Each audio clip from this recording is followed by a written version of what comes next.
आनंद भारती तर्कशील मुंबई महाराष्ट्र से the तर्कशील YouTube channel पर आप सभी का तहे दिल से हार्दिक स्वागत अभिनंदन।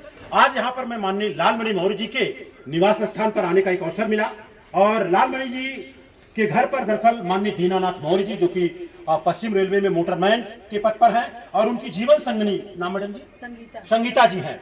इनको जो है अपने करकमलों द्वारा सम्राट अशोक का लाड देकर के आज यहाँ सम्मानित करना चाहते हैं और सम्मानित करने का मकसद सिर्फ ये है क्योंकि इन्होंने अपने बच्चे की शादी करीबन 6 महीना पहले अंतर जाति हाँ जी हाँ कितना तारीख 11 दिसंबर को किया और उनका जो है दरअसल बहुत बड़ा कार्यक्रम उन्होंने प्रीति भोज दिया गांव में 25 दिसंबर को, है ना।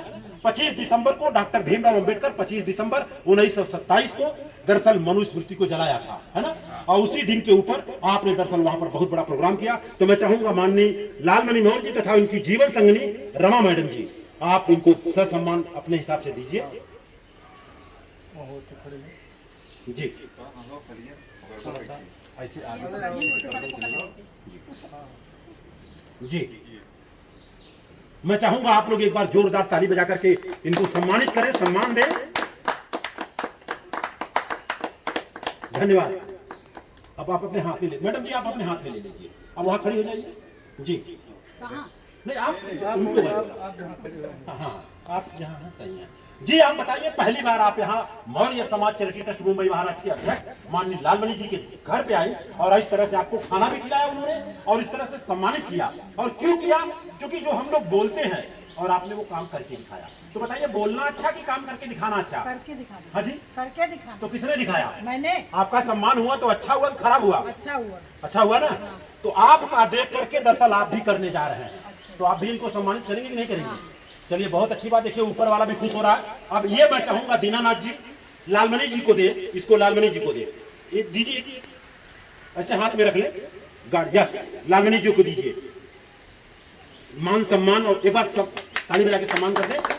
और ये पुस्तक लीजिए, जाति पाति का विनाश नामक एक पुस्तक है, आप इनको दीजिए, सूरज को दीजिए।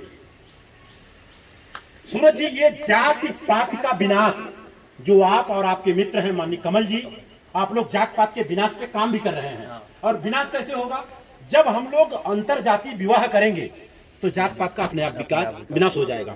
और बाबा साहब डॉक्टर भीमराव अंबेडकर ने कहा है कि जब तक जाति पाति का विनाश नहीं होगा तब तक अपने भारत का विकास नहीं होगा। इस चीज को मानते कि नहीं मानते? जी जी जी जी सर क्या संदेश देना चाहेंगे यहाँ आप अपने निवास स्थान पर? मैडम जी आप बोलिए क्या संदेश देना चाहेंगी? इन्होंने अंतरजातीय शादी किया वगैरह वगैरह, तो को संदेश देंगी?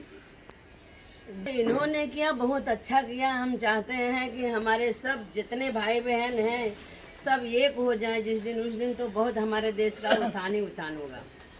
जी जी जी जी आप दरअसल पेशे से डॉक्टर हैं और मुझे पता चला, खुशी भी हो रही है कि एक जमाना था कि लड़कियों को पढ़ने का अधिकार नहीं था और ज्यादा नहीं ये 50 साल के अंदर इतना बड़ा बदलाव हुआ कि आज हमारी बहन बेटियां डॉक्टर बन रही हैं। और आप दरअसल बीडीएस आपने किया है, बैचलर ऑफ डेंटल सर्जन। तो आप लोगों को क्या संदेश देना चाहेंगे अंतरजातीय विवाह के लिए?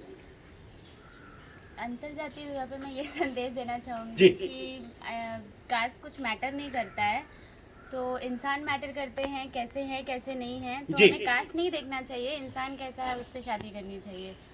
तो है कि जाति नहीं देखनी चाहिए मेरे हिसाब से। जी जाति नहीं देखनी चाहिए जी जी। पर्सनल कैसे है इंसान उस पर शादी करना चाहिए, क्या है फैमिली कैसी है, तो जाति कुछ मैटर नहीं करता है। जी बहुत अच्छी बात है। और दरअसल आपने भी शादी किया होगा तो मुझे मालूम नहीं क्या देखा, लेकिन आपने देखा कि दोनों का मिल रहा है। हाँ, बीडीएस तो आपने बीडीएस और बीडीएस से शादी किया। फ्यूचर प्लानिंग है, फ्यूचर देखिए, इंसान कैसा है वो देखिए, जाति कुछ मतलब नहीं रखता है। तो शादी करने के बाद आपको कैसा महसूस हो रहा है यहाँ आने के बाद? और शादी के पहले कैसा लगता था? अच्छा लगता था। तो ये दरअसल भारतीय शुद्ध संघ की तरफ से, आनंद भारती की तरफ से तथा हमारे पूरे परिवार की तरफ से एक किताब जो हमें मंगाया है। और ये किताब का नाम जरा अपने मुखार बिंदु से पढ़ के बता दें। ब्राह्मण महिमा क्यों और कैसे, रामस्वरूप वर्मा। रामस्वरूप वर्मा जी उस जमाने में आईएएस ऑफिसर रहे और अपने उत्तर प्रदेश सरकार के एक बार मंत्री रहे, 4 बार सांसद रहे। और जब उन्होंने देखा अपने समाज में अपने देश में इतना बड़ा पाखंड है तब वो जाने से पहले ये किताब लिख के दिए हैं।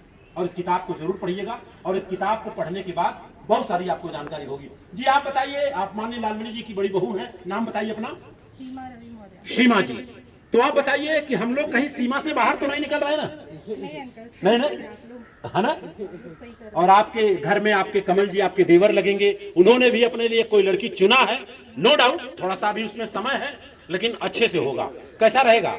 नहीं, बहुत अच्छा हो जाएगा, अगर हो जाएगा अच्छे से तो हो जाएगा, चिंता बिल्कुल न करें। लेकिन ऐसे रोज कहते रहे हो जाएगा हो जाएगा हो जाएगा, तो क्या होगा? हो नहीं जाएगा? हो जाएगा। जी हो जाएगा। अच्छा आप बताइए, आप कुंवारे हैं इसीलिए बिचारे हैं, कमल के आप दोस्त भी हैं, कोई बात नहीं। आप पाल परिवार से आते, गांव कहाँ बेटा आपका? मैं जौनपुर। जौनपुर कहाँ? सिमराव गांव। शिवराव गांव। अच्छा, वो हमारे अगल बगल के बढ़ियाओं के आसपास। बढ़ियाओं। जी आप क्या संदेश देना चाहेंगे एक नौजवान साथी होने के बाद? क्या कर रहे हो बेटा इस समय आप? मैं एम फार्मा मेरा कंप्लीट हो गया, अब मैं बिजनेस स्टार्ट कर रहा हूँ। अच्छा, साथ में मिल करके आप लोग बिजनेस खड़ा कर रहे हैं। हाँ, चलिए, हमारे लिए कुछ जगह होगा तो जरूर दीजिएगा। क्या संदेश देना चाहेंगे अंतरजातीय विवाह के लिए आप? मैं ये कहना चाहता हूँ कि आजकल के जो नौजवान हैं जी वो जातियाँ तो नहीं मान रहे, जो मेरे उम्र के हैं। हाँ लेकिन जो माता पिता है उनको सोचना चाहिए इसके बारे में। जी, तो अपनी सोच को थोड़ा बदले। जैसे अब विकास हो रहा है, लोग चांद पे जा रहे हैं और हम लोग अभी भी अंतरजातीय और जाति विवाह के इसके अंदर ही पड़े हैं। जी तो इसके ऊपर उठ के जब लोग चांद पे जा रहे हैं तो हमें उस दिशा में जाना चाहिए। आपके कहने का मतलब जाति और धर्म को हाँ, छोड़कर हाँ, उससे बढ़कर काम उससे करना बढ़कर चाहिए। काम करना चाहिए। और इसका साइंटिफिक रीज़न भी है जी। कि जैसे कि अभी मैं पेशे से एम फार्मा हूँ, तो कैसा जेनेटिक में रीज़न क्या है इसका कि हमारा जो जीन है, जैसे अगर मुझे डायबिटीज़ है और या मेरी वाइफ को डायबिटीज़ है, तो हमारा जीन परिवर्तन नहीं हो पाता है। ओके। अब मेरा लड़का जो आने वाला है ना, उसका चांसेस है 80% टू 50 to 80% कि वो डायबिटीज़ होगा ही होगा उसको। अच्छा, तो ये साइंटिफिक रीज़न है। अगर हम अंतरजातीय विवाह करते हैं, अपने कास्ट से बाहर जाके करते हैं, तो ये सब जो प्रोबेबिलिटी है कम हो जाती है। इसकी वजह से हमें जेनेटिकली भी सोचना चाहिए और अंतरजातीय विवाह को ज़्यादा प्रोत्साहन देना चाहिए। अच्छा। और दूसरी बात, जहाँ तक मेरा मानना है, क्योंकि मैं भी पढ़ाई किया हूँ और पढ़ाई कर भी रहा हूँ, विपस्सना इंटरनेशनल अकेडमी धर्मगिरी गतपुरी महाराष्ट्र का मैं एक स्टूडेंट हूँ। ऐसा मुझे बताया गया, हमारे सिलेबस में बताया गया कि इंसान में सिर्फ 3 जातियाँ होती हैं, स्त्रीलिंग, पुल्लिंग और नपुंसकलिंग। ये 3 ही जातियाँ हैं और बाकी जितनी जातियाँ हैं सब बनाई गई हैं, वो किसी काम का नहीं है। और इसको तोड़ने का सिर्फ एक रास्ता है, रोटी बेटी का रिश्ता, तब तो टूट जाएगा। और नहीं तो हम बड़े बड़े मंचों पे बड़ी बड़ी बात करें, जात पात नहीं है, जात पात नहीं है, और जहां बेटी रोटी की बात आती है तो अपनी बिरादरी की बात करते हैं, तो कहीं ना कहीं गड़बड़ी है। अगर आप डॉक्टर हो गए, आपने विफर्मा कर लिया, एमफर्मा कर लिया, तो आपकी बिरादरी पाल की नहीं रही। पाल की बिरादरी होता था भेड़ चराना, है ना? आज तो आप वो काम नहीं कर रहे हैं, तो आपकी जो बिरादरी हो गई डॉक्टर की बिरादरी हो गई, तो आप डॉक्टर की बिरादरी में शादी कर सकते हैं। आई एम राइट ना? आप जैसे बीडीएस आपने किया, बीडीएस बिरादरी ढूंढ लिया आपने, है ना? अब ये मौर्या थे तो गलती इनकी है, आपकी गलती नहीं है। ये कहाँ की है? जी अब पता नहीं कहाँ की है, इनकी घर में आ गई है, जौनपुर की है। अपने अपने गांव की लड़की है ये, यहाँ बहुत बन के आ गई। हमें लगा दूसरे देश का बेटा इनका कहानी एक ही है कि आप लोगों ने अपने हिसाब से बीडीएस देख के शादी किया, आप कहीं परदेश की हैं, यही की है, और हमारे गांव की लड़की है ये। जी मौर्य ये भी है। मौर्या है, गलती से मौर्या में काम हो गया। नहीं तो पहले नाम नहीं होता इनका, हाँ वो तो पहले आप जी जो है कि बाजी मार गई। हाँ तो कोइंसिडेंटली मौर्य ही निकले, तो अभी मैं क्या करूँ, उसका कसूर नहीं है, उन्होंने जाति नहीं देखा, उन्होंने बीडीएस देखा। समाज में बदलाव आना चाहिए। हाँ एक बार मैडम के पास जी, कैसे बदलाव होगा बताइए? वही जब एक दूसरे से मतलब ये जात पात नहीं देखेंगे, एक हाँ। दूसरे में शादी करेंगे, धीरे धीरे बदलाव अपने आप होगा। अपने आप ही और आपको आज एक संकल्प लेना है, हाँ। बच्चों को बता दीजिए कि शादी जब भी करना है अपनी बिरादरी से हट के शादी करना है। मैं तो छूट दे दी हूँ, छूट दे दी है। मैं बोले जहाँ करेंगे तुम लोग कर लो। चलिए इसी के साथ बातों को विराम दे रहा हूँ। Thank you thank you thank you. नहीं ये लोग इधर खड़े